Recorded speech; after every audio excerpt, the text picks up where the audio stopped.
Hey there. Today, we're diving into a story that challenges everything you thought you knew about wartime engineering and industrial power. Imagine a single captured American Jeep in 1942 North Africa, simple, rugged, and revolutionary, raising questions that would shake the foundations of German military doctrine. How could a vehicle so modest in design outperform the more complex German counterparts? Could this unassuming machine be the key to understanding why the Allies ultimately won the war?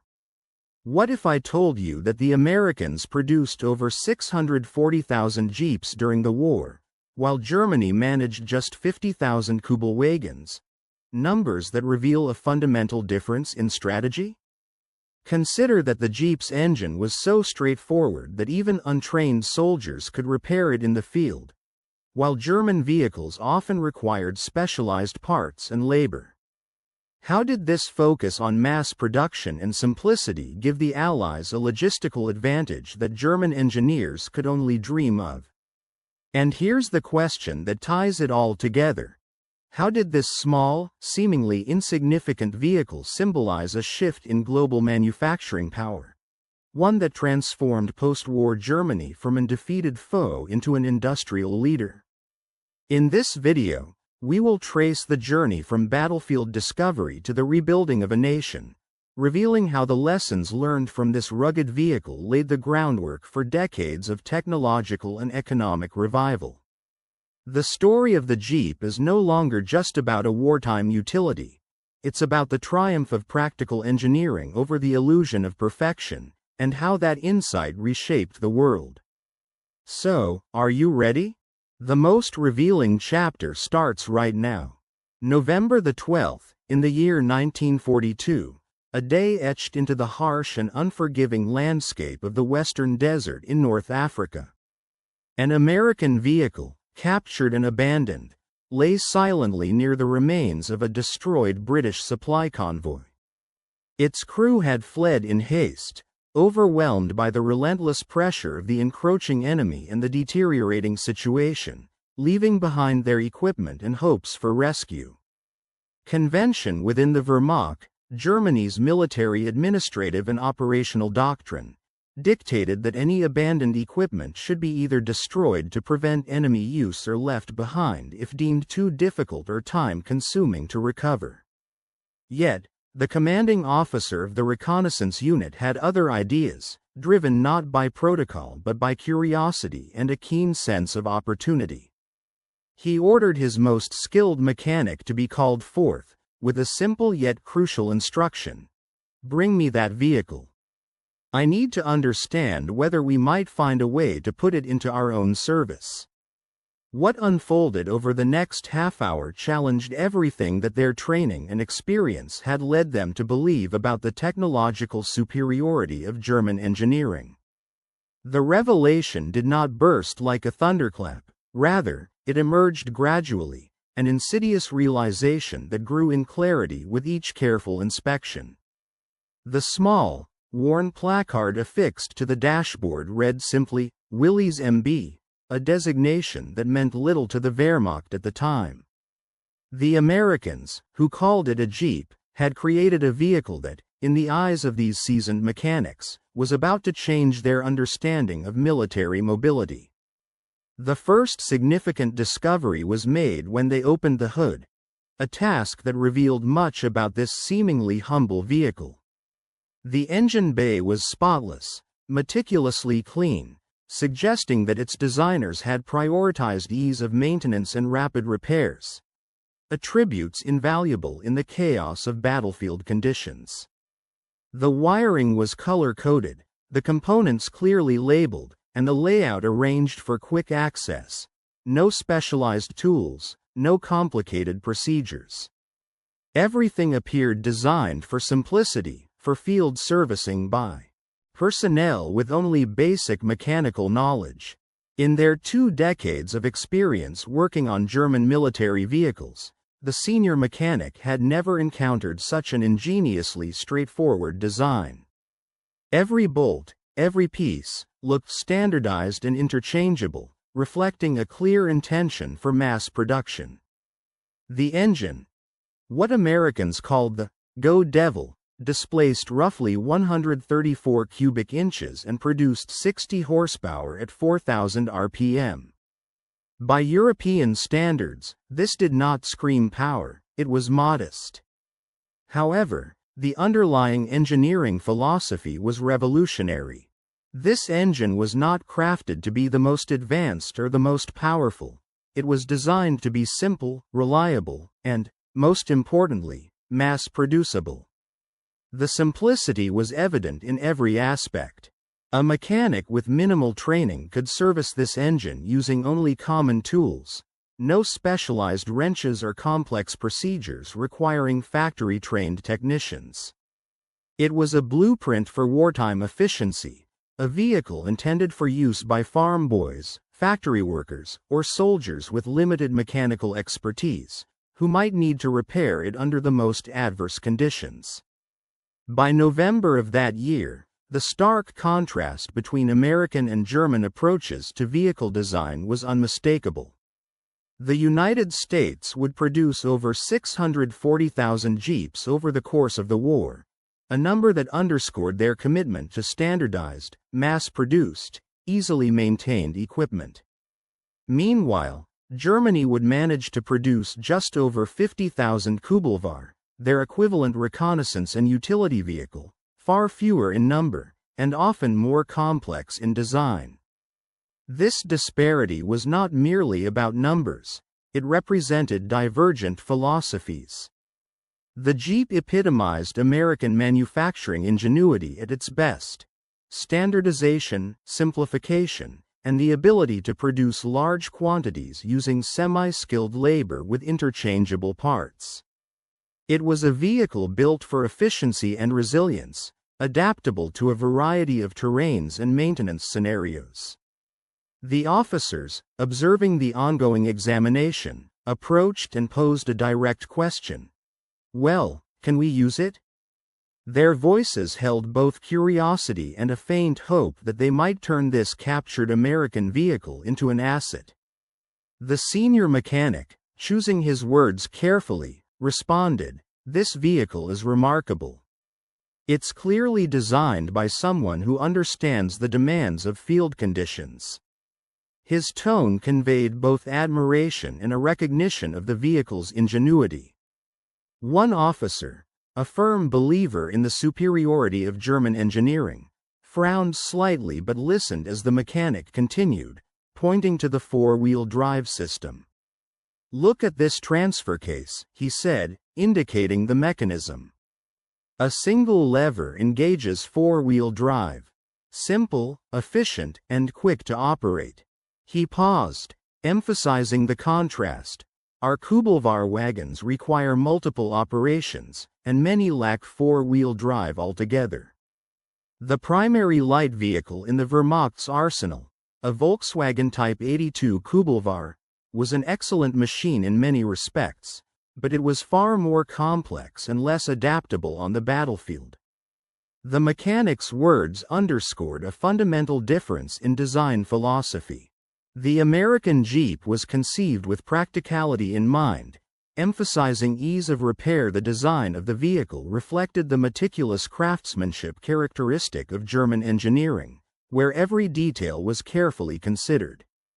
It was notably lighter than the traditional Jeep, consuming less fuel during operation, and its air-cooled engine, an unconventional choice, eliminated a common vulnerability: the radiator, which was often targeted by enemy fire.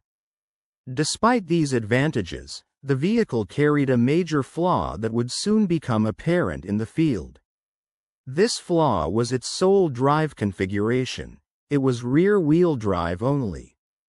In the diverse and challenging terrains encountered during the campaigns, soft sands of North Africa, rugged mountain paths in Italy, and muddy fields across Russia, this limitation proved to be a significant disadvantage.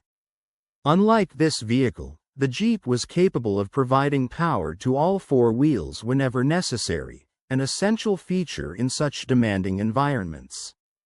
However, the simplicity of this drive system was part of its appeal. Even an untrained soldier could learn to operate it efficiently within a matter of minutes, thanks to the straightforward design. Meanwhile, the mechanics conducted their regular inspections to ensure the vehicle's reliability. The suspension system employed basic leaf springs, an uncomplicated setup compared to the more complex torsion bar systems used in the Kubalvar. Although crude by modern standards, these leaf springs were remarkably easy to repair in the field, allowing soldiers to keep the vehicle operational with minimal tools and expertise. The electrical system was minimalistic but resilient, designed to withstand rough conditions without failure. Its fuel system was versatile enough to run almost on any grade of gasoline available, reducing logistical complications. The most troubling aspect, however, was the vehicle's weight distribution. The vehicle tipped the scales at roughly 2,450 pounds, whereas the Kubalvar weighed about 1,540 pounds, a disparity of approximately 910 pounds. German engineers would likely have viewed this extra weight as a significant flaw, as it would inhibit performance and increase fuel consumption. Yet, the mechanics on this side recognized that this seemingly excessive mass was, in fact, a deliberate and strategic choice. This additional weight translated into enhanced durability and robustness. The frame was overbuilt, designed to endure the punishing treatment it would inevitably face, conditions that would destroy lighter vehicles. The Americans had intentionally prioritized reliability under adverse conditions over pure efficiency.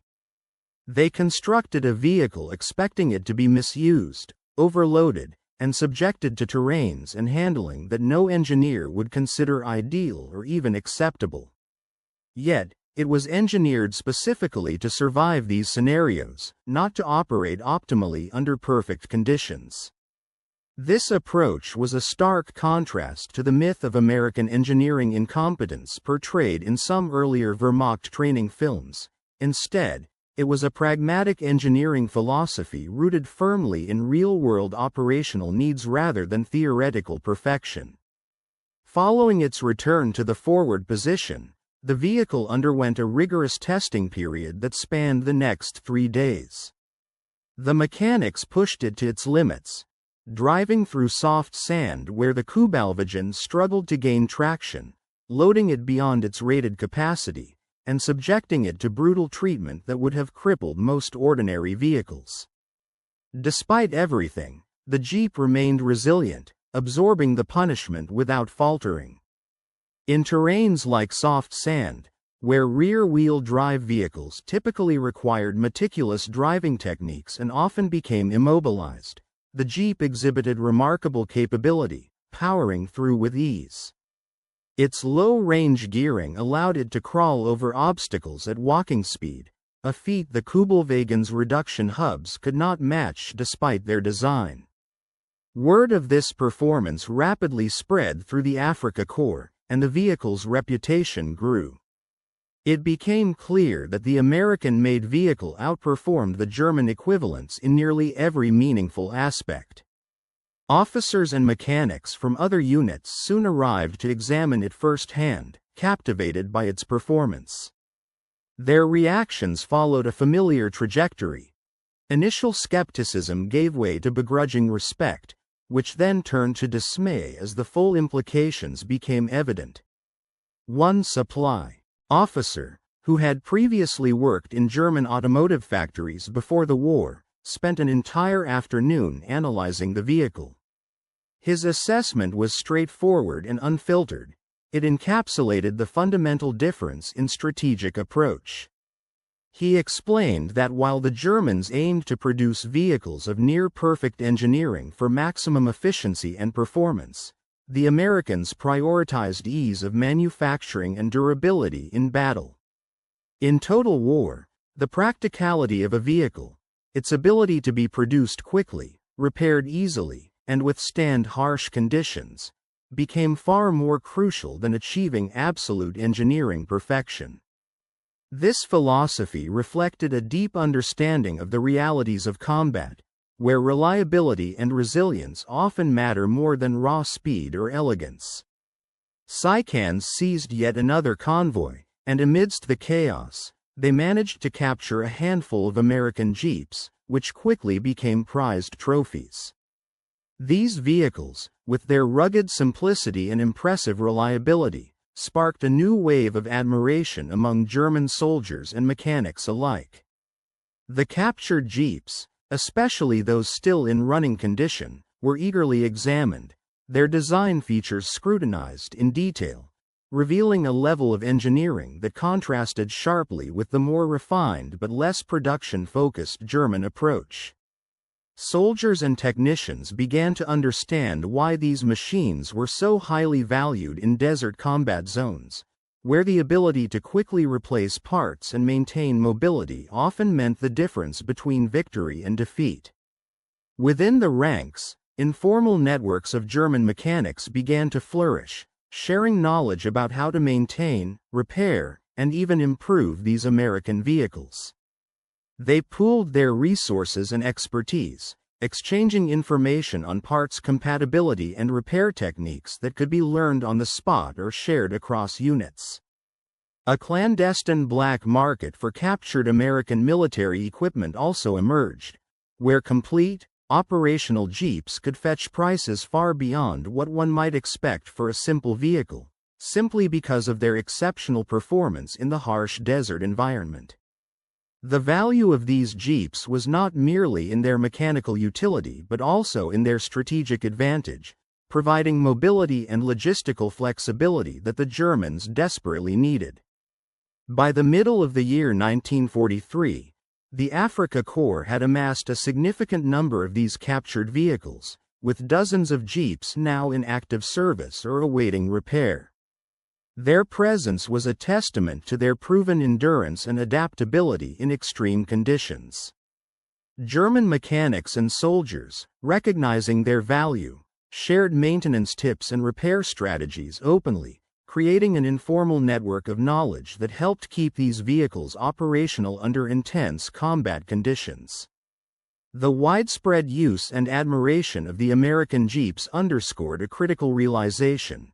Despite the German focus on precision engineering and high-quality manufacturing, the American strategy of mass production and rapid deployment was reshaping the battlefield. This shift was driven by the relentless industrial effort of the United States, which had mobilized its entire economy for wartime production. Every factory that previously made household appliances, every refrigerator plant, every washing machine factory, had been converted into a military manufacturing hub. The scale of this effort was staggering and unmatched by Germany, which lacked the same level of industrial capacity. The American system prioritized speed and quantity over the subtle refinements prized by German engineering. As a result, American vehicles and equipment could be produced in vast numbers within a fraction of the time it took German manufacturers to fulfill smaller, more exacting orders. This strategic choice by the Americans was beginning to have a profound impact. Their production lines were churning out thousands of military vehicles daily, tractors, jeeps, tanks, all in enormous quantities, flooding the front lines with material support. The Ford Willow Run plant alone was capable of assembling a B-24 Liberator bomber every 63 minutes at its peak, an astonishing feat of industrial efficiency. Similarly, American shipyards were launching Liberty ships at a relentless pace, so much so that they were outstripping Germany's ability to sink them, effectively saturating supply routes across the Atlantic. The stark reality was confirmed by detailed intelligence reports from German technical experts, who analyzed captured vehicles, factory quotas, and production statistics. By late 1942, the German military intelligence services had conducted a comprehensive study of Allied vehicle output. Their findings were alarming. The United States was producing military vehicles at a rate that surpassed the combined output of Germany, Italy, and Japan. The figures revealed that American factories were churning out thousands of military trucks, jeeps, and other equipment daily, a level of industrial output that was almost incomprehensible given Germany's more deliberate, quality-oriented approach. This rapid surge in American production was not limited to vehicles alone. The scope extended across the entire military-industrial complex. The American capacity to produce airplanes, ships, and weapons at a breakneck tempo was transforming the logistics and strategic landscape of the war. At the height of this industrial effort, the Germans watched in growing concern as their own factories could not keep pace with the relentless American push, which seemed to accelerate with each passing month. Meanwhile, on the battlefield, the impact of these industrial disparities was unmistakable. The captured Jeep, in particular, became something of a symbol for the Germans, a tangible reminder of the technological and industrial gap that now existed between the two sides. It was no longer just a vehicle, it was a representation of American ingenuity and the overwhelming capacity to produce reliable, versatile equipment in vast quantities. Soldiers and officers alike marveled at its ruggedness and simplicity, features that allowed it to perform consistently in the harsh desert terrain, where German vehicles often faltered due to their more delicate craftsmanship. The Jeep's reputation grew so strong that it became a sought-after prize for any unit that managed to seize one. Soldiers competed fiercely to be chosen as drivers, knowing that their ability to maneuver quickly and reliably across the desert could be decisive in battles of mobility and safety. Officers found it particularly useful for forward reconnaissance missions. Corps surrendered in Tunisia, marking a decisive end to their campaigns in North Africa. Nearly 250,000 soldiers from the German and Italian armies found themselves taken into captivity, their combat days over, yet their education in American industrial strength was just beginning. As these prisoners were transported across the Atlantic, the stark contrast between German and American manufacturing and logistical capabilities became impossible to overlook, revealing fundamental differences in organization, efficiency, and technological adaptability. Throughout their journey into captivity, the prisoners experienced firsthand the impressive scale and sophistication of American supply chains. American trucks, capable of moving vast numbers of personnel and equipment, were used to transport prisoners in quantities that would have previously required an enormous fleet of horse-drawn wagons in earlier times or in less industrialized settings. One might imagine how, in earlier conflicts, such a task would have stretched resources and manpower, but by the middle of the 20th century, American ingenuity and industrial power made it straightforward. The American shipping effort, exemplified by the Liberty ships, was equally remarkable. These vessels, often built in an astonishing span of just 5 to 6 weeks during peak production in 1943, dramatically outpaced the initial construction times of 8 months common at the outset of the war. Such ships consistently carried thousands of personnel and tons of cargo across the treacherous Atlantic waters, symbolizing America's capacity to mobilize vast maritime resources quickly and efficiently. Every element of this logistical operation reflected an organizational prowess that surpassed anything the Germans had achieved, even at their own prisoner processing centers, such as the one in Oran, Algeria. At this American camp, captured mechanics and soldiers observed with a mix of awe and curiosity how American motorpool sergeants managed and maintained a fleet of vehicles with an ease that seemed almost casual, yet was underpinned by meticulous planning and training. Their ability to keep the vehicles running smoothly under wartime pressure highlighted a level of efficiency that the Wehrmacht, despite its own technological advancements, could scarcely match. Within the motor pool, dozens of jeeps, trucks, and command cars stood ready, each vehicle maintained with routine precision. Many young American soldiers, often barely out of their teens, performed repairs and routine maintenance with a compelling blend of speed, confidence, and professionalism. Tools were abundant, organized, and easily accessible, reflecting a system designed for quick turnaround and ease of access. Parts arrived without delays caused by requisition hurdles, thanks to a supply chain that prioritized efficiency and readiness. Every vehicle used standardized, interchangeable components, enabling mechanics to service any machine without requiring specialized training for each model. One American sergeant, who happened to speak passable German, took notice of a captured mechanic watching him work and struck up a conversation. "Are you a mechanic?" the sergeant asked.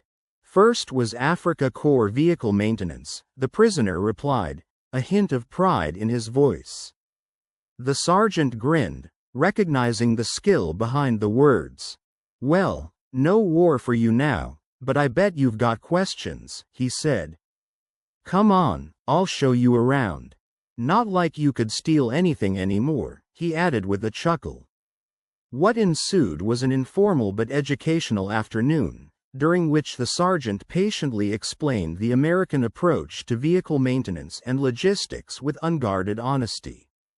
"You see," the sergeant began, "the thing about our design philosophy is that we build everything so that any farm boy can fix it.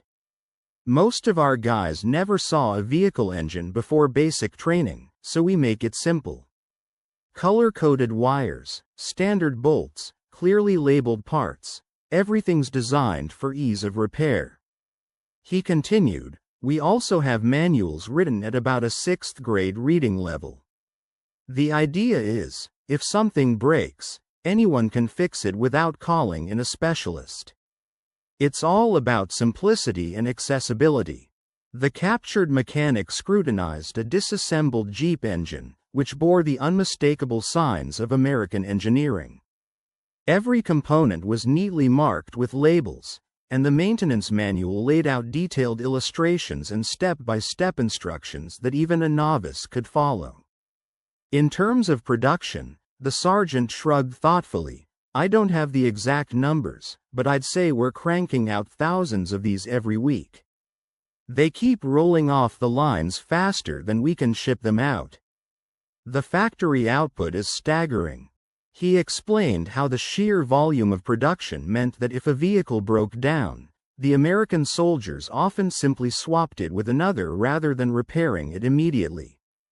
This pragmatic approach kept the supply chain moving swiftly, ensuring constant readiness. The scale of American vehicle stockpiles was mind-boggling.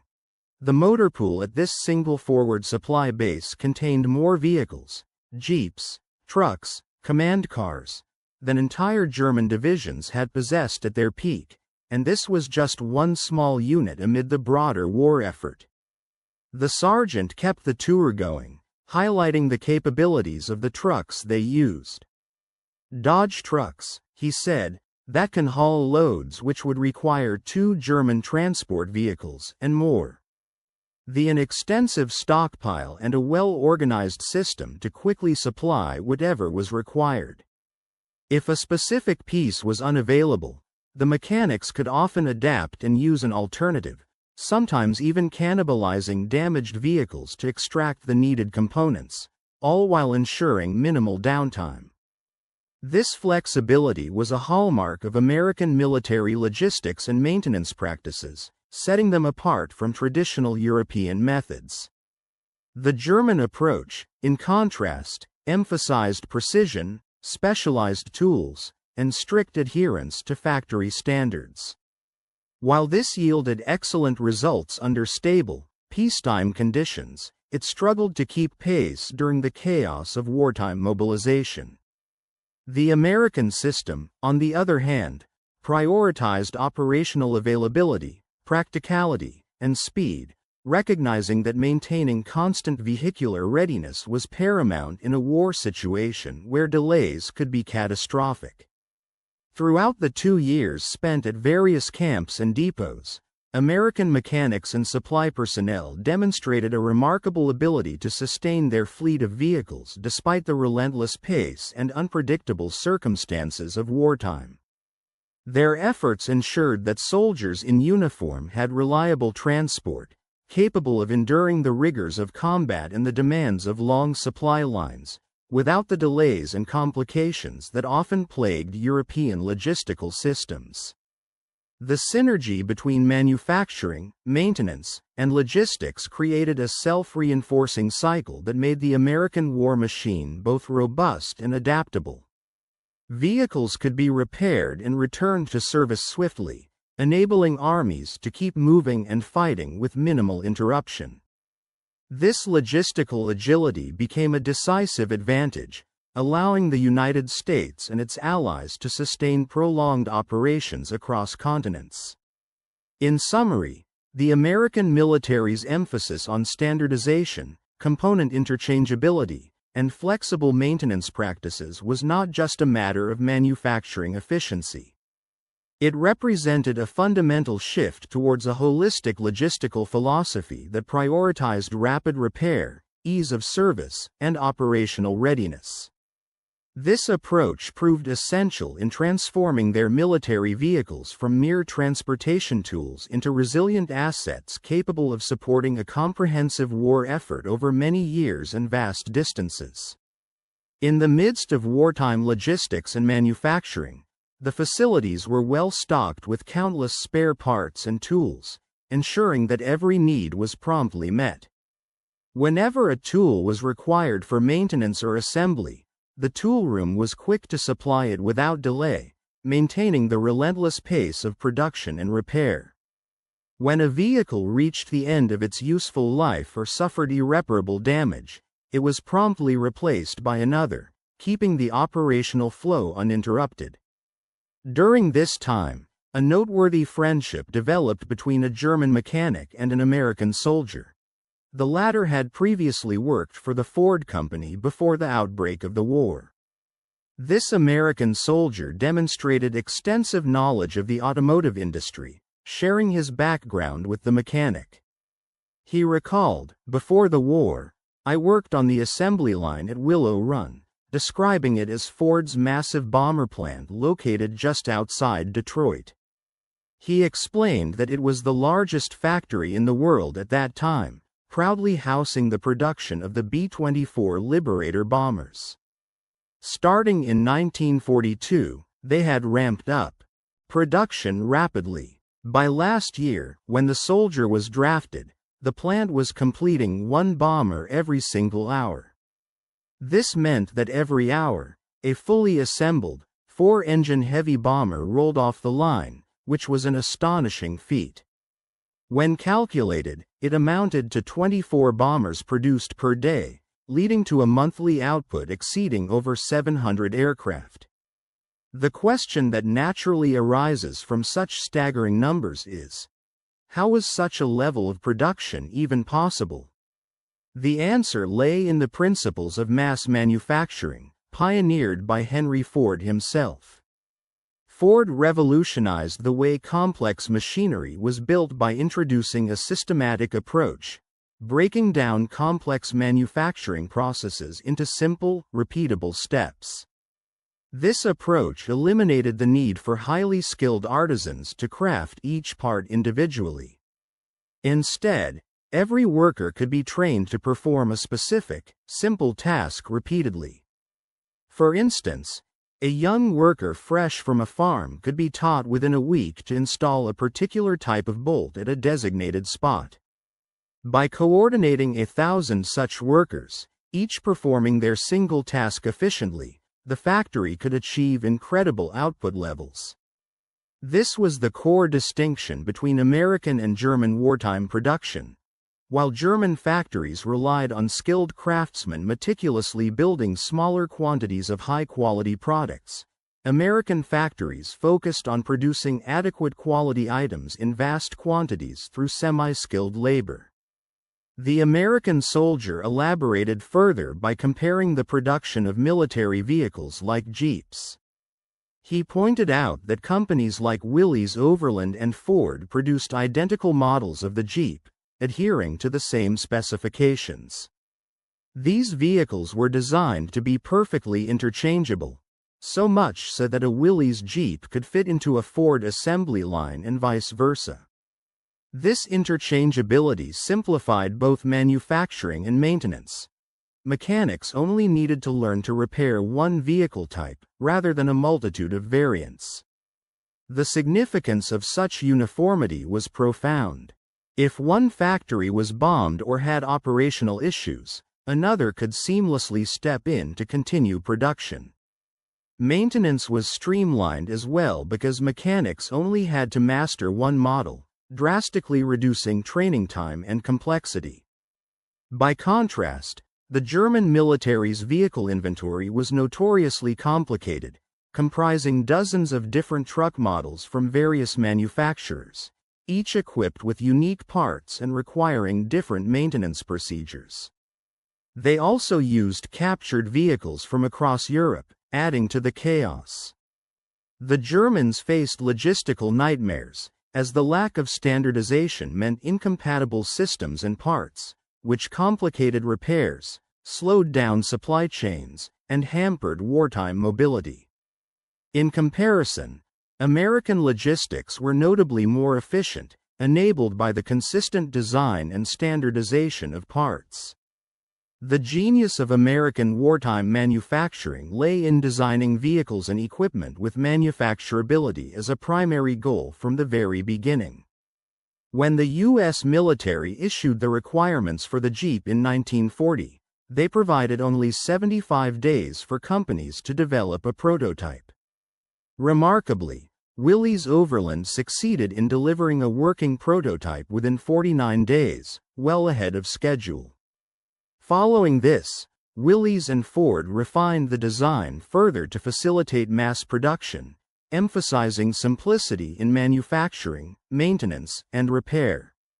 The emphasis was on creating vehicles that were durable yet uncomplicated enough to be produced quickly in large numbers.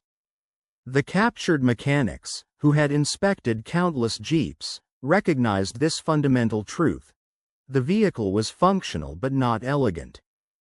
German engineers, with their inclination toward more sophisticated and complex designs, would have likely aimed for a more refined vehicle. However, such sophistication would have hindered mass production, and ultimately, mass production was instrumental in the Allied war effort's success. By the summer of 1944, numerous prisoners and soldiers had begun to hear rumors of Operation Overlord, the Allied invasion of Normandy. When news finally arrived confirming the success of the landings, many were unsurprised, understanding that the overwhelming manufacturing advantage and strategic planning had helped turn the tide of the war in favor of the Allies. The Germans had developed the capacity to produce an invasion fleet so vast that it would have taken their nation years to assemble once mobilized. This formidable capability was kept largely secret, but news of it eventually seeped into the Allied-controlled camps through newspapers and radio broadcasts from the United States. Prisoners read with growing awareness accounts describing the scale of Allied amphibious operations on the Normandy beaches, where Allied forces had landed with an overwhelming initial assault that involved thousands of vehicles in the very first wave alone. Among these were jeeps, trucks, tanks, and amphibious landing craft, all of which were meticulously manufactured in staggering numbers right within the United States. These landing craft, specifically designed and built for these operations, were themselves produced by the thousands, demonstrating an industrial machine capable of creating equipment at a rate that defied the imagination of the enemy. The scope of the Allied invasion was unparalleled, involving approximately 6,000 ships, over 11,000 aircraft, and an initial assault force of roughly 150,000 men in just the first wave. In the subsequent weeks, millions more Allied soldiers would pour into Europe, backed by a production infrastructure that churned out military equipment at a pace faster than the German Wehrmacht could destroy.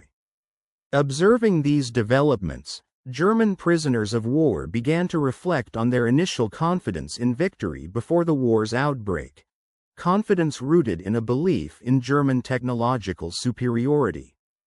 However, they soon realized that their assumptions were only partially accurate. It was true that Germany possessed remarkable engineering skills in several domains. German tanks, for instance, were more heavily armored and better armed than many of their American counterparts.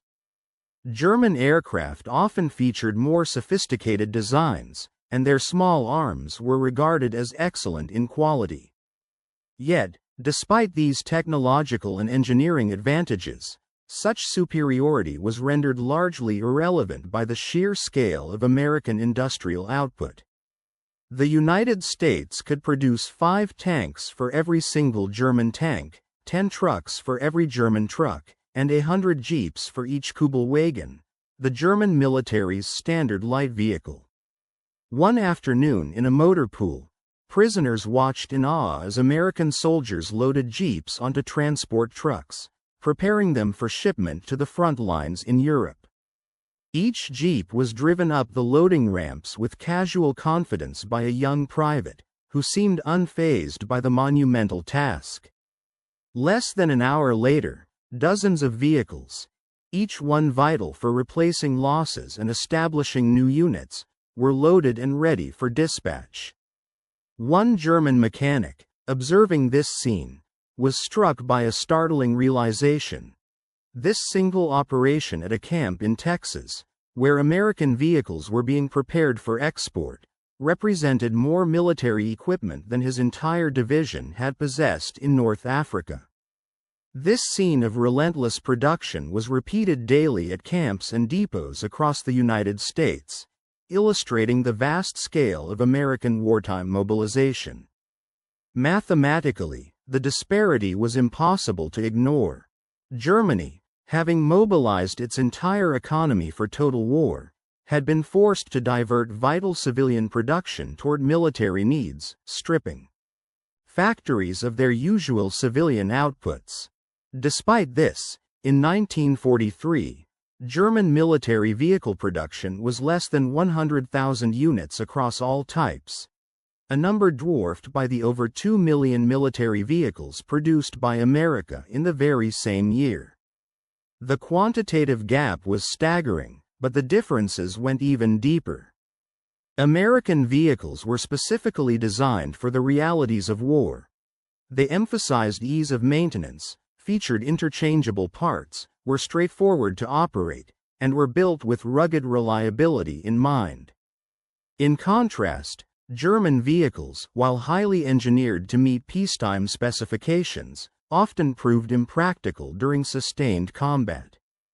Their designs prioritized precision and adherence to detailed standards, which made sense in a peaceful environment but became liabilities in the chaos of battlefield conditions.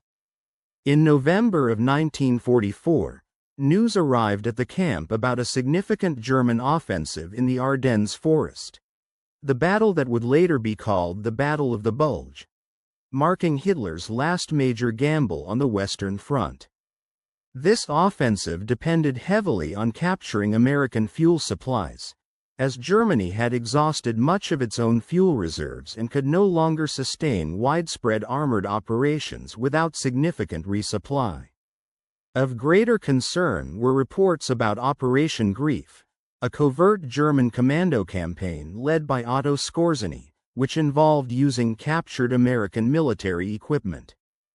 German soldiers involved in these clandestine operations had begun to exploit captured American vehicles and supplies, attempting to leverage them in the ongoing struggle.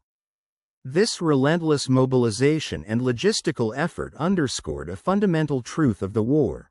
Victory was increasingly determined not just by the quality of weapons but by the unparalleled scale of industrial production, logistics, and supply chain management that the Allies had harnessed.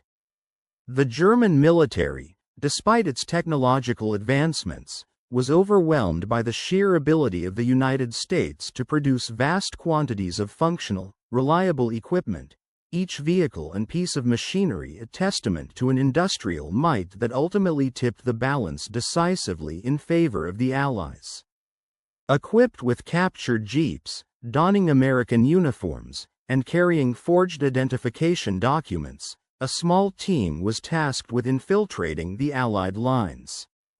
Their mission was to sow chaos and disrupt key logistical points, such as bridges, in an effort to hinder the advancing forces. This operation was emblematic of the desperate measures undertaken when conventional military strength was no longer sufficient, a reality that even the most renowned German commandos had to confront. For example, even Cerceni, who was known as Hitler's favorite commando and had famously rescued Mussolini from captivity, found himself in a predicament that forced reliance on captured American vehicles. This necessity highlighted the dire material shortages faced by the German forces. Their own armored vehicles, once the backbone of their military might, had become so scarce that even elite units had to turn to the enemy's equipment simply to keep operating. Such details laid bare the precarious state of Germany's war economy and logistical capabilities. As weeks passed, the operation ultimately failed. The infiltrators were swiftly detected by American military police, who employed meticulous questioning about American customs, language nuances, and military procedures. Their ability to recognize the infiltrators' lack of authentic familiarity with American culture was decisive. Meanwhile, the Ardennes offensive, aimed at breaking through Allied lines, ground to a halt, not solely due to fierce American resistance, although that was significant, but primarily because the Germans had exhausted their fuel supplies. Divisions such as Panzers saw their tanks abandoned en masse when fuel trucks failed to arrive, rendering their armored units suddenly useless. Infantry divisions, facing logistical collapse, resorted to horse-drawn carriages and wagons to move supplies and personnel, as motorized transport systems had ceased to function. By the beginning of January in 1945, the German military's offensive had been contained and gradually pushed back, a turning point that signaled the dwindling prospects of victory. The onset of spring in that same year brought an ominous message: Germany was collapsing entirely. To the east, the Red Army was rapidly advancing on Berlin, encircling the capital of Nazi Germany. Simultaneously, from the west, American and British forces crossed the Rhine River and penetrated deep into German territory, pushing the remnants of the German army into retreat.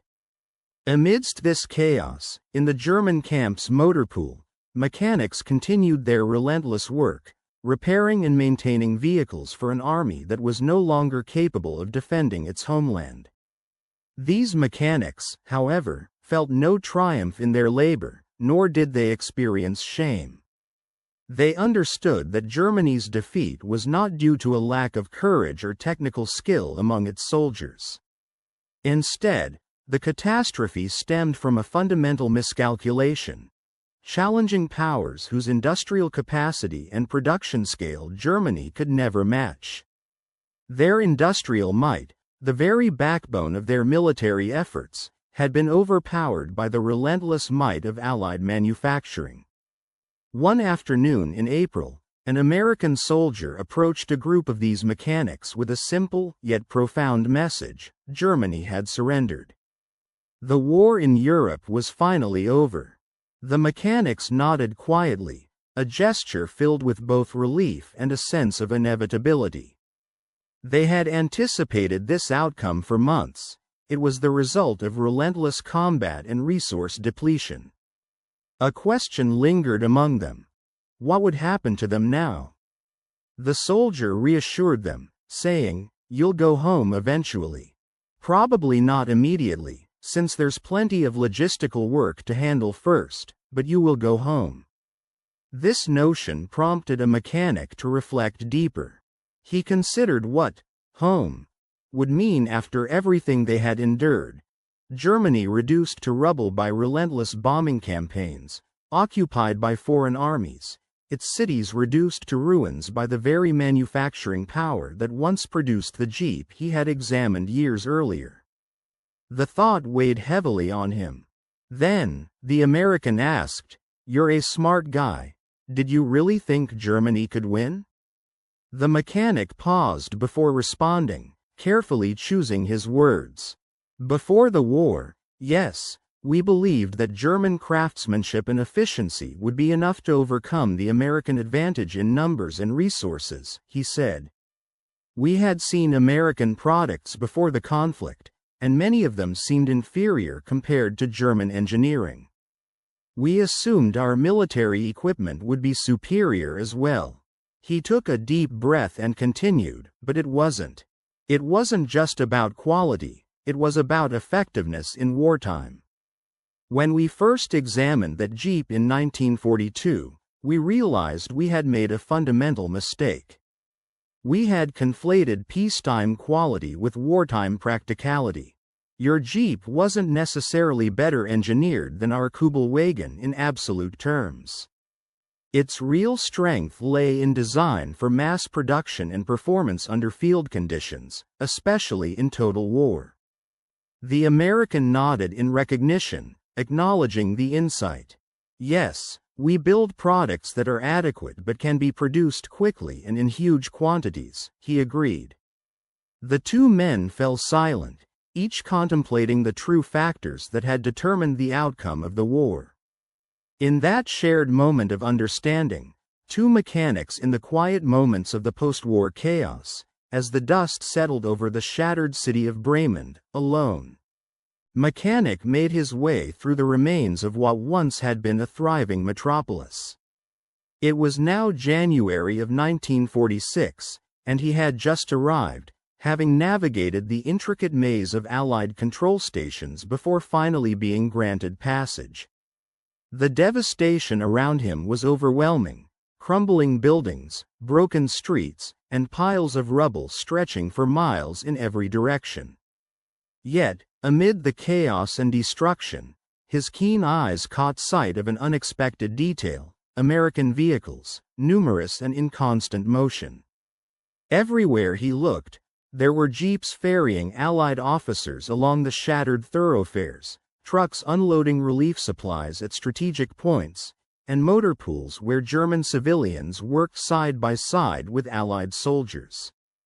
These scenes, a stark contrast to the ruins surrounding them, symbolized the beginning of a new chapter for this broken land, a chapter of reconstruction and cooperation. Curious, he approached one of the motor pools and introduced himself to the American officer in command.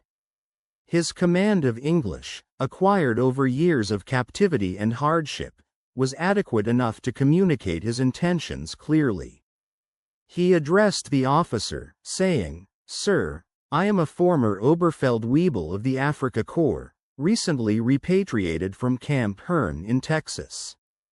Then he added, "I am a trained vehicle mechanic with experience in maintaining American equipment. Are you currently employing civilian workers?" The American captain examined his identification papers with a professional glance. The document confirmed his work history. "It says here you were part of our motor pool in Texas." "Is that correct?" he asked. "Yes, sir. 2 years," the mechanic replied simply. The captain made a note, considering the man's background. "We're in dire need of mechanics," he explained. "Most German mechanics either lost their lives in the war or still held in prisoner of war camps. You can start with this tomorrow." He then clarified the terms. Pay would be issued in occupation script, a currency exchangeable for rationed food and essentials, an early sign of how life in this new Germany would be managed. Thus, the former Afrika Korps mechanic found himself employed by the very army he had fought against. He was tasked with maintaining the same vehicles he once would have considered enemy equipment, now vital tools for rebuilding a war-torn country. The Allies understood the importance of mechanics, and they urgently needed skilled workers like him. For him, it was a chance to work, to belong, to make a difference. The war might have ended, but life marched on. Over the ensuing months, he bore witness to the slow but steady process of Germany's reconstruction, a nation beginning to piece itself back together. American aid arrived regularly, dispatched with the same efficiency and purpose that had contributed decisively to victory. Food supplies, medicine, construction materials. Each shipment arrived in sturdy American trucks, coordinated by planners who approached the rebuilding effort with methodical precision. Their strategy was systematic, aiming for sustainability and resilience rather than quick fixes. Within this environment, he found himself working in the motor pool, where he trained young Germans in American maintenance techniques. Many of his students were former Wehrmacht soldiers, men who, like himself, recognized that the future of their country depended on civilian skills and practical knowledge. These lessons were rooted in American principles: simplicity, functionality, and results. He emphasized that the goal was not engineering perfection but robust, reliable vehicles capable of service in Europe's narrow roads and fuel-scarce conditions. He shared lessons learned from observing American vehicles: the importance of common parts, straightforward maintenance procedures, and designing for ease of manufacturing rather than complex engineering feats. These principles, he understood, would be essential in rebuilding Germany's industrial base and restoring its transportation infrastructure. By 1947, his dedication and skill earned him a promotion. He was appointed supervisor of the German civilian staff within the motor pool, overseeing local workers and ensuring the smooth operation of the facility. The American captain, now a trusted leader, treated him with genuine respect, valuing his experience and organizational talent. One evening, during a rare moment of camaraderie, the captain invited him into his office for a drink. As they sat together, the captain broached a question that reflected how much the world had shifted. "I've been thinking about something," he said.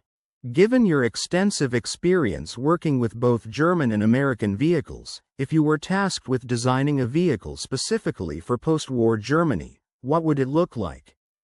The mechanic pondered the question thoughtfully, considering the unique circumstances of their homeland. "I would adapt the American approach," he replied carefully, but tailored to European conditions.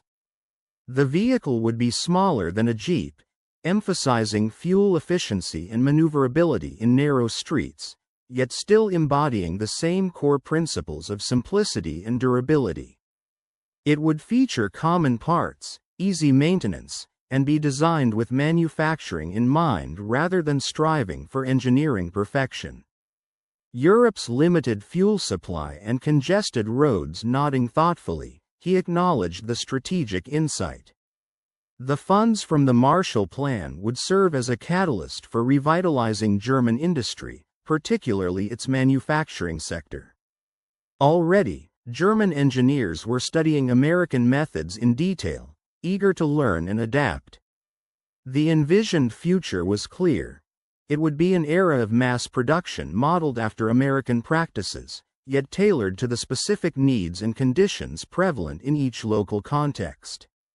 This foresight proved remarkably accurate in the years that followed.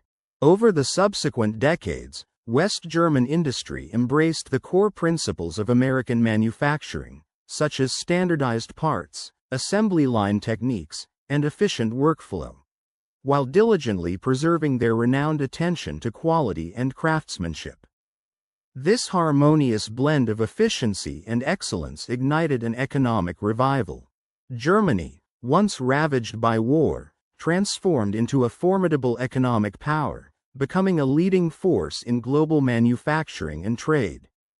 Brands like Volkswagen, which had initially produced the humble Kubalwagen during the war, an essential vehicle for military purposes, began to evolve into international automotive giants. They achieved this transformation by merging the meticulous German engineering standards with the streamlined mass production methods pioneered in America. The Volkswagen Beetle, in particular, stands out as a testament to this fusion of ingenuity. Its simple design, unmatched reliability, ease of manufacturing, and affordability made it accessible to the average family, leading it to become one of the most sold automobiles in human history. The knowledge brought back by former Wehrmacht mechanics, those who had worked in American prison camp motor pools, proved invaluable for rebuilding the automotive industry. These seasoned technicians had a deep understanding of standardizing components and had observed firsthand how effective parts distribution systems could be. They saw how simplifying maintenance routines could greatly increase vehicle availability, reducing downtime and repair costs. Furthermore, these specialists understood the importance of designing vehicles with manufacturability in mind, prioritizing ease of production over unattainable perfection, in order to facilitate mass assembly. These insights, accumulated over years spent maintaining and repairing American military equipment, profoundly influenced German automotive design for many decades. The emergent German manufacturers did not attempt to simply replicate pre-war methods or revert to older techniques. Instead, they ingeniously fused German precision engineering with the efficiency of American production systems. By the early 1950s, this innovative approach was delivering tangible results. Volkswagen expanded its production volume from mere thousands of vehicles annually to hundreds of thousands, reaching a broad global market.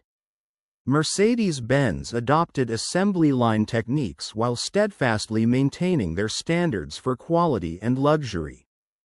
BMW restructured its manufacturing processes, emphasizing the use of common components across different model lines, thereby streamlining production and reducing costs.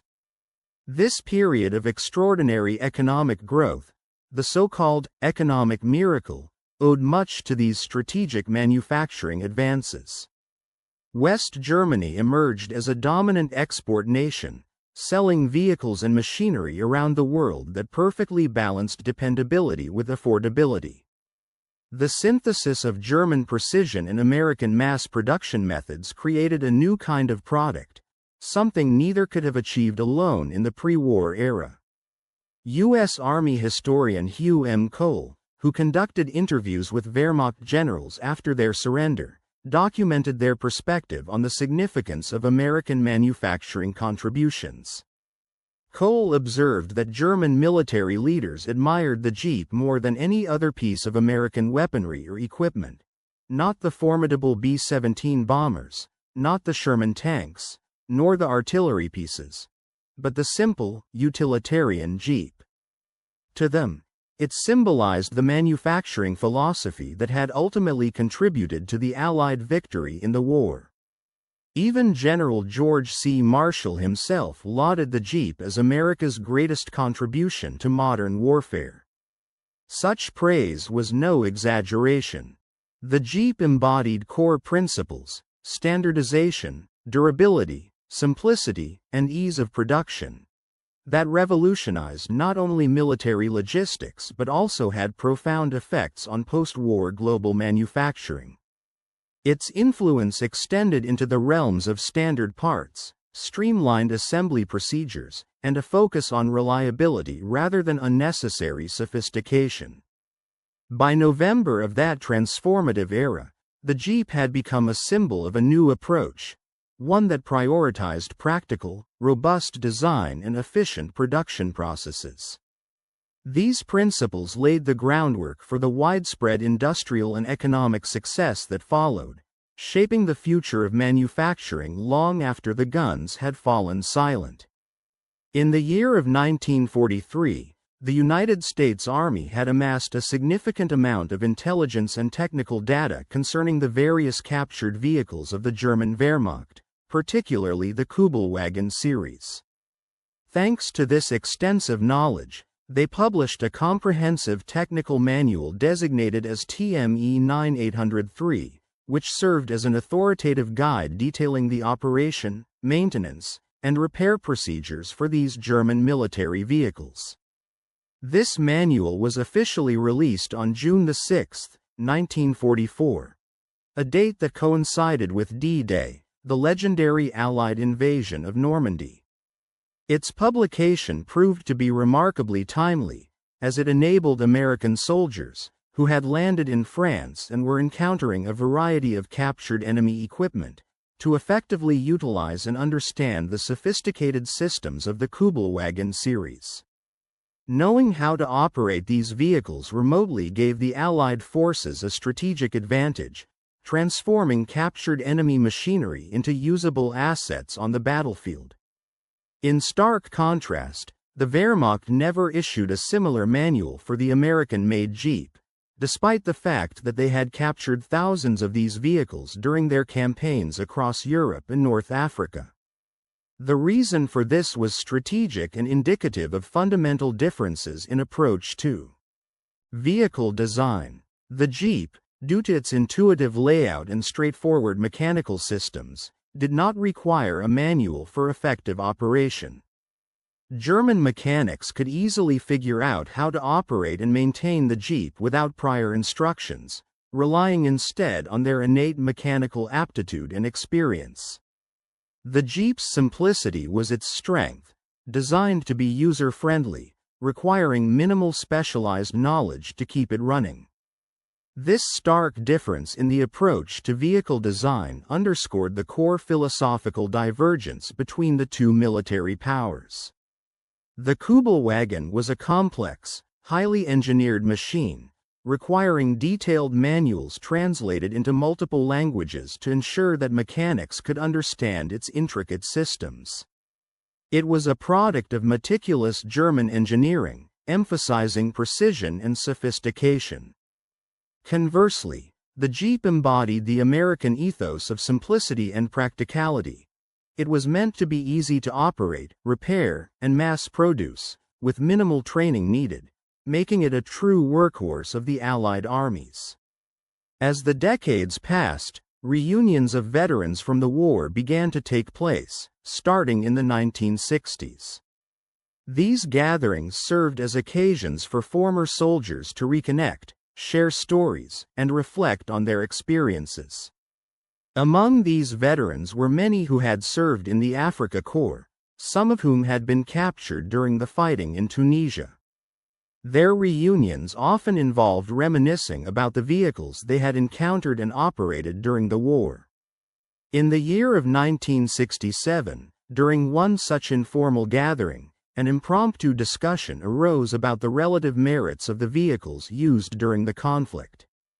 A veteran who had worked as a mechanic during the war was among those sharing his insights. He pointed out that, from an engineering standpoint, the Kubalwagen, German for Kubel vehicle, was superior in many ways.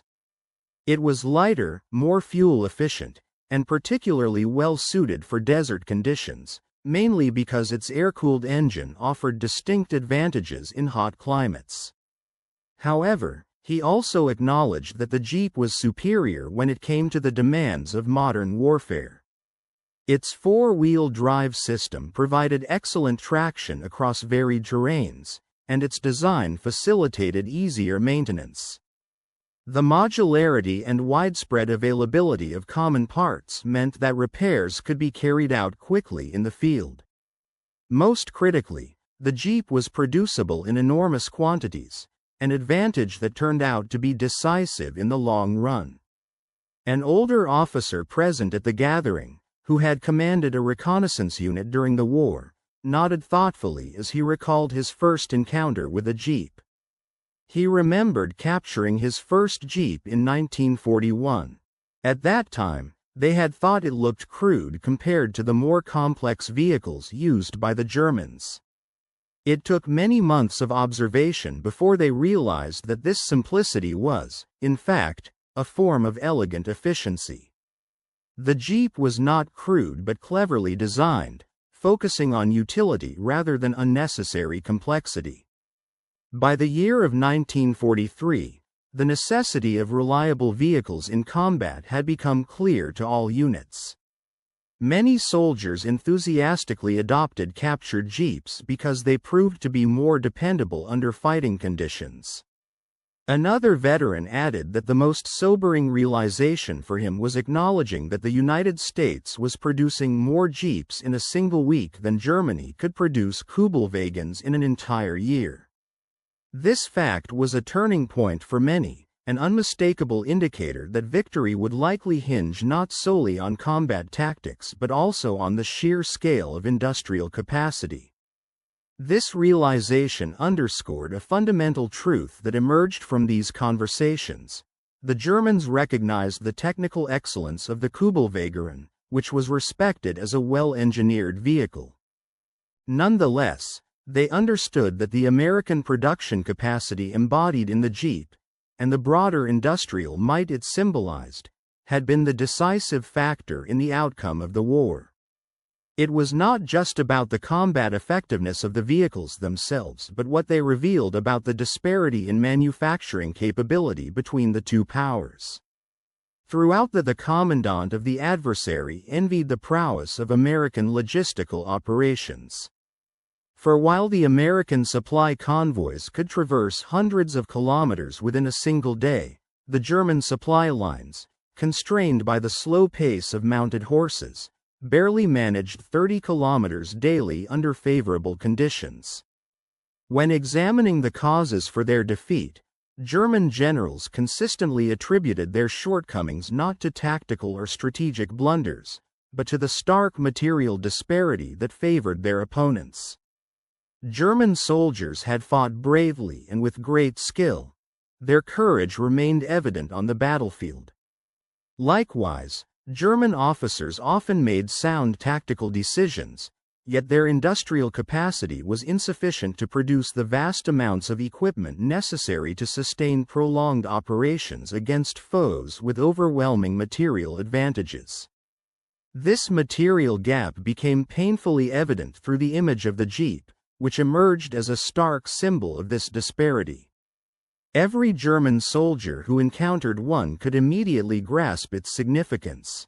It was a vehicle so plentiful that the Americans treated it as disposable, so dependable that it required minimal maintenance, and so straightforward that any soldier, regardless of technical training, could operate and repair it.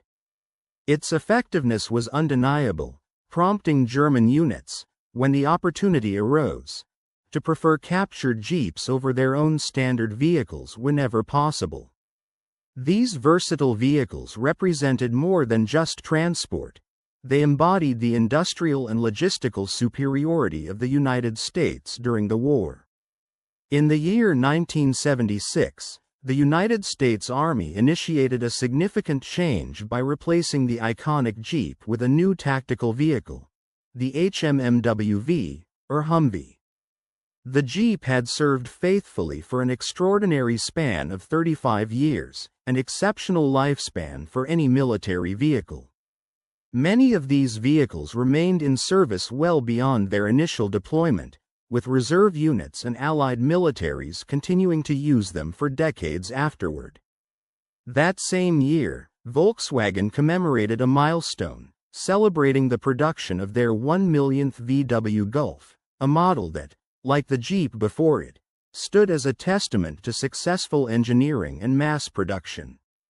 The VW Golf, much like the Beetle before it, encapsulated lessons drawn from both German and American manufacturing philosophies. It was a perfect synthesis, combining precise engineering with the efficiency of large-scale production. This blend of quality and volume was instrumental in rebuilding Germany's post-war economy, a nation transforming itself into a formidable industrial power. By the 1980s, West Germany had become one of the world's leading economic forces, with its automotive companies exporting millions of vehicles annually. German manufacturing had become synonymous with outstanding quality and dependability, Yet this excellence was now increasingly paired with highly efficient production methods, many of which owed their development to American industrial influence and practices.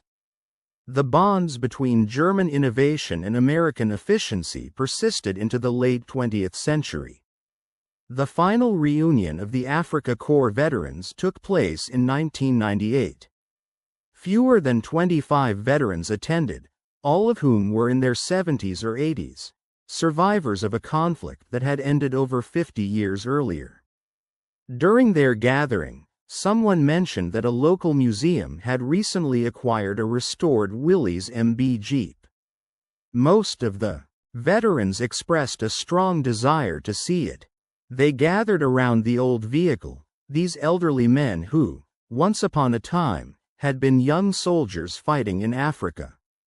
They examined it with reverence, their eyes filled with a mixture of nostalgia and respect, seeing it now not merely as a piece of machinery but as a symbol of their service and experience. One veteran reached out with trembling, arthritic fingers to touch the hood, tracing the familiar lines of the vehicle that had once played such a vital role in their lives. "I captured one of these in '42, he said softly, "used it for 3 months before I got wounded at El Alamein. Best vehicle I ever drove. Better than anything we had." His voice was filled with admiration, recalling the reliability and simplicity of the Jeep amidst the chaos of war. Another veteran nodded in agreement. "I examined one in Tunisia just before we surrendered," he remembered. "Couldn't believe how straightforward the design was. It was so simple, yet so effective. That's when I realized we had been approaching vehicle design all wrong, making it too complicated, too difficult to produce and maintain." A third veteran chimed in. They made over 600,000 of them, emphasizing the scale of production, before adding, "We made 50,000 Kubalwagons." The ratio of these numbers spoke volumes about the differences in production capacity and logistical scale between the two nations. The veterans stood in silence for a moment, gazing at the old Jeep, now a museum piece, its war long over. Its presence was a silent reminder of a bygone era, of the technological and industrial achievements that had shaped the outcome of the war. And as they looked at it, the weight of history and shared experience hung in the air, a testament to the enduring legacy of a simple, robust vehicle that had become an icon of resilience and ingenuity in wartime. For these seasoned veterans, the significance of the American military vehicles extended far beyond the realm of mere historical artifacts or relics from a bygone era. To them, these machines symbolized something far more profound: the unparalleled industrial and technological prowess that had ultimately outmatched and defeated them on the battlefield. Such vehicles embodied the peak of functional engineering, an emblem of relentless productivity that had overwhelmed scarcity and transformed the very fabric of wartime logistics and mobility. One veteran, reflecting on these machines long after the war, finally remarked with a sense of awe, "We never had vehicles like this. Not in the sheer numbers, not with the consistent reliability, and not designed following the same underlying philosophy." The distinction was clear. The United States had engineered these vehicles with the singular goal of perfection, producing equipment that could be mass-manufactured efficiently, maintained effortlessly, and operated reliably under the most demanding conditions. Conversely, the Germans had prioritized different objectives. Their focus was on building machines for the sake of production volume, emphasizing speed and quantity over the nuanced resilience that characterizes American design. This crucial lesson had been ingrained in the minds of Wehrmacht mechanics through their diligent examination of captured Jeeps across diverse theaters, from the scorching deserts of North Africa and the rugged mountains of Italy to the vast fields of France. Their intense study of these vehicles became a formative experience that would influence the redevelopment of post-war Germany and shape its technological renaissance. The Jeep, in essence, was more than a simple vehicle to these mechanics. It was an education in engineering philosophy. Humbled by defeat, the Wehrmacht mechanics emerged as eager students, meticulously analyzing the design principles behind American equipment. They sought to understand not only how these vehicles were maintained but also why they were crafted in such a way, uncovering the underlying manufacturing philosophies that had contributed decisively to their wartime success. This knowledge, though acquired through a painful process of reflection and loss, laid the groundwork for Germany's post-war reconstruction and future prosperity. The experience of defeat instilled a sense of humility in the Germans, while the exposure to American engineering imparted practical lessons grounded in functional design. Combining these insights resulted in the formation of a new German approach, one that prioritized effective engineering, adaptability, and pragmatic manufacturing over pre-war notions of technical superiority and aesthetic finesse. This shift in perspective proved far more beneficial than any misplaced pride in perceived technological supremacy. The story of Wehrmacht mechanics and their encounter with the American Jeep exemplifies a broader narrative of learning through adversity. It challenged their preconceived beliefs that German engineering was inherently superior, an idea rooted in traditional notions that quality would inevitably triumph over quantity, and that sophistication would carry the day over simplicity. Reality, however, painted a different picture. Most notably, American vehicles were not necessarily engineered to be more advanced in a purely technical sense than their German counterparts. Yet, they were designed with a clear emphasis on meeting the brutal demands of modern warfare. They could be produced in vast quantities, easily maintained by personnel with minimal training, and assembled from common, interchangeable parts. Their robust reliability in combat conditions meant that they could sustain ongoing combat operations without frequent breakdowns, which was crucial in total war scenarios. This ability to mass-produce functional, reliable vehicles, combined with America's extraordinary manufacturing capacity, created a material superiority that no amount of German skill, ingenuity, or bravery could easily overcome. While the Germans had skilled soldiers, capable officers, and sophisticated equipment, they lacked the foundational capacity to sustain prolonged conflict against enemies who could continually replace their equipment faster than German forces could destroy or repair it. Those mechanics, who had first-hand experience working on both German and American vehicles, had an intimate understanding of these differences.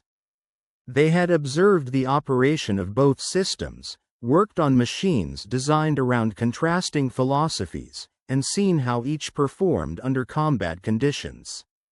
This direct knowledge became a vital resource, informing their efforts to rebuild and modernize the German automotive and machinery industries after the war. When training young German mechanics in the post-war years, these veterans emphasized the lessons learned through bitter experience. They advocated for approaches rooted in standardization and simplification, principles that made maintenance and repair more manageable in wartime and beyond. Their insights led to the design and development of new products that prioritized ease of manufacturing and dependability, ensuring that Germany's reconstruction would be built on a foundation of practical, reliable engineering. The engineers tasked with revitalizing Germany's automotive and industrial sectors had, therefore, studied the captured American equipment extensively. They had gained valuable insights into manufacturing processes, design philosophies, and operational principles, which guided their efforts to develop a resilient and efficient industrial base capable of supporting Germany's future growth and stability. This comprehensive understanding, born of defeat and reinforced through diligent study, ultimately became a cornerstone of Germany's post-war technological resurgence and economic recovery. In the dry, sun-baked landscapes of North Africa, German military Mechanics observed something remarkable: a rugged American vehicle that challenged their conventional understanding of military equipment. This encounter was not merely a casual inspection, it was a formative moment that would ripple through history. The mechanics scrutinized the captured Jeep, a vehicle that epitomized American ingenuity and practicality. They saw firsthand how this machine combined German-like precision with the efficiency of American manufacturing, creating a hybrid that defied expectations. This innovative blend of meticulous engineering principles and mass production techniques proved to be extraordinarily successful. Over time, it became clear that such a synthesis was the key to rapid and reliable military logistics, and it soon extended far beyond the battlefield. By the dawn of the 1970s, West Germany had transformed into one of the world's foremost exporters of manufactured goods. This economic leap was rooted not just in industrial prowess, but in a fundamental shift in mindset and approach, lessons learned painfully from defeat, and from studying the methods of their victorious adversaries. Germany's post-war recovery was characterized by an abandonment of the pride and hubris that had contributed to the catastrophe of the previous decade. Instead, they adopted a pragmatic, effective approach driven by careful analysis of the victorious side's technology and organizational methods.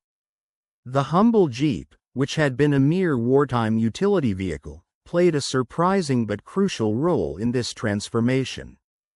It was through direct experience with this vehicle, through the mechanics who maintained it, the officers who drove it, and the soldiers who observed its qualities, that Germans gleaned essential insights into American engineering and operational philosophy. Every mechanic of the Wehrmacht who worked on a captured Jeep gained an understanding of American priorities: simple, durable, and easy to maintain design principles that emphasized functionality over aesthetic perfection. Every officer riding in such a vehicle recognized its advantages in mobility and reliability. Every soldier witnessing the vast number of Allied vehicles saw a stark reality. What propaganda had tried to conceal was that material strength and effective logistics, rather than sheer military might alone, had been decisive in the Allies' victory.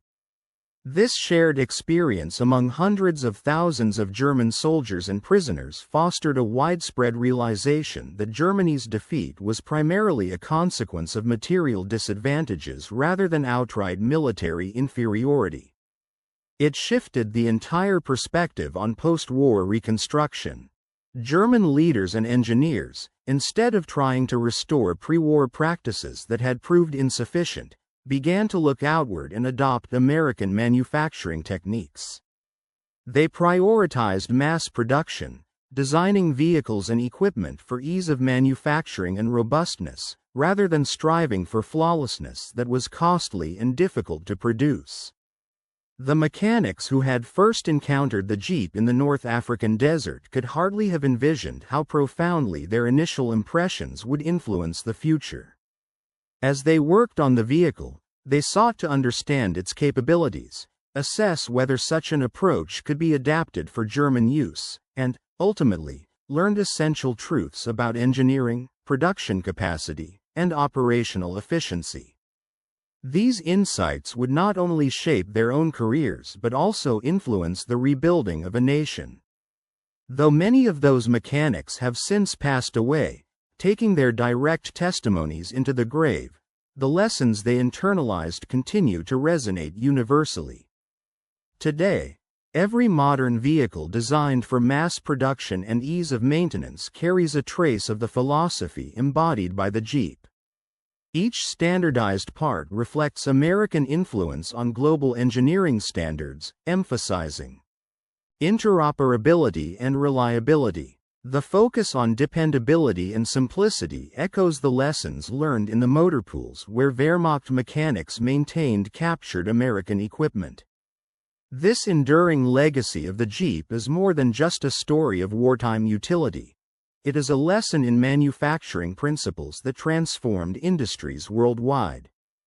It demonstrated that assumptions of superiority based on design sophistication should be re-examined in favor of practical effectiveness. It showed that producing functional, reliable equipment, designed with manufacturing and maintenance in mind, was often more beneficial than striving for perfection at the expense of practicality. The lessons gleaned from this humble vehicle played a vital role in transforming Germany from an enemy defeated in war into a thriving, prosperous nation and a trusted ally. The mechanics who admitted they had once never imagined a vehicle as versatile and resilient as the Jeep became unwitting architects of Germany's post-war renewal. Their humility, shaped by defeat, informed by observation, proved to be more effective than the pride that had led to catastrophe. In the autumn of 1942, as a captured Jeep sat in the blistering North African sun, Wehrmacht mechanics carefully examined it, not just as a vehicle, but as a symbol of a different philosophy, a philosophy rooted in simplicity, durability, and efficiency. This moment was a catalyst, a small but significant step that would ripple across years, influencing manufacturing practices, military logistics, and economic rebuilding efforts. The lessons learned from that encounter, buried deep within the experience of those mechanics, continue to influence engineering and production standards around the world, shaping the way nations build, maintain, and improve their machines to this very day. The pioneers of that era embarked on an adventurous quest of exploration and innovation, a journey that would leave an indelible mark on an entire generation. These trailblazers, the skilled mechanics responsible for operating and maintaining the captured Jeeps, openly confessed that they had never encountered machines quite like these before.